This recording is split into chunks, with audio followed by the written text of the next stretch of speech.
Easy steno YouTube channel पर आप सभी का स्वागत है। डिक्टेशन 5 सेकंड बाद स्टार्ट होगी। Ready start.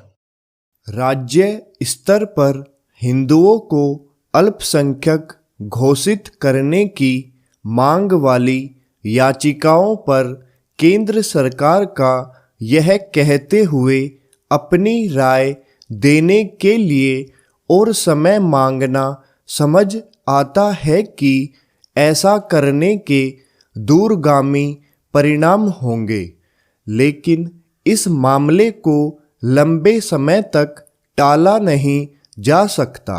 अभी तक इस संदर्भ में 14 राज्यों ने अपनी राय दी है।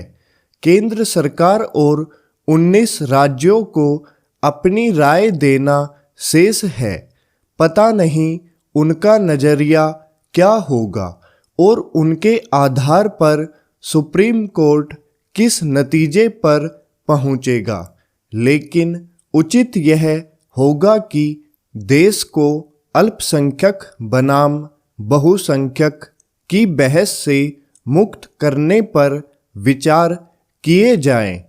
यह एक विडंबना है कि कुछ ऐसे समुदाय हैं जो राष्ट्रीय स्तर पर अल्पसंख्यक है, लेकिन वे राज्य विशेष में बहुसंख्यक है।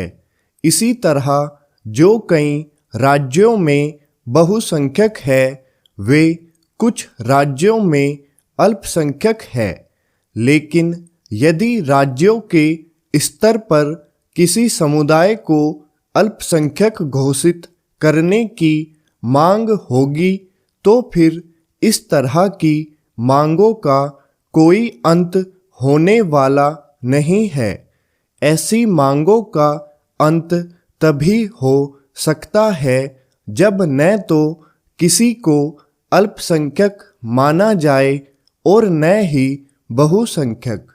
देश में अमीर और गरीब दो ही वर्ग होने चाहिए और उसी आधार पर नीतियां बननी चाहिए।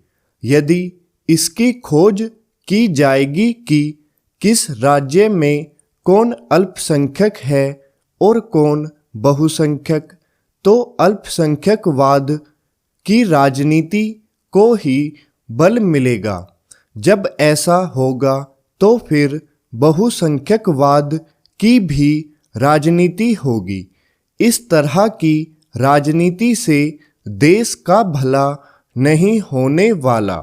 यह किसी से छिपा नहीं कि अल्पसंख्यकवाद की राजनीति ने किस तरह कुछ अल्पसंख्यकों के मन में इस काल्पनिक भय का संचार किया है कि उनकी उपेक्षा की जा रही है।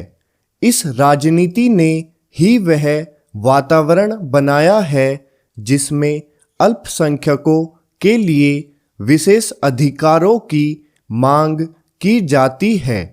कुछ मामलों में उन्हें विशेष अधिकार प्रदान भी किए गए हैं। जब अल्पसंख्यकों को कुछ विशेष अधिकार दिए जाते हैं तो बहुसंख्यकों के बीच यही संदेश जाता है, वे दोयम दर्जे के नागरिक हैं। विशेष अधिकारों के कारण ही अल्पसंख्यकों के मन में यह बात घर करती है कि वे औरों से विशिष्ट है अथवा उन्हें विशेष संरक्षण की आवश्यकता है। इन स्थितियों में यह धारणा कमजोर होती है कि देश के सभी नागरिक बराबर है।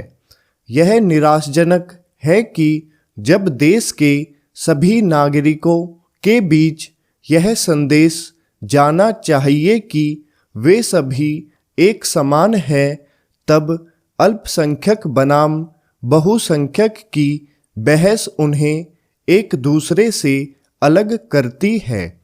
इसलिए और अलग करती है क्योंकि धार्मिक और शैक्षिक मामलों में जैसे अधिकार अल्पसंख्यकों को प्राप्त है, वैसे बहुसंख्यकों को नहीं दिए गए हैं। यह और कुछ नहीं एक देश दो विधान वाला मामला है। स्टॉप।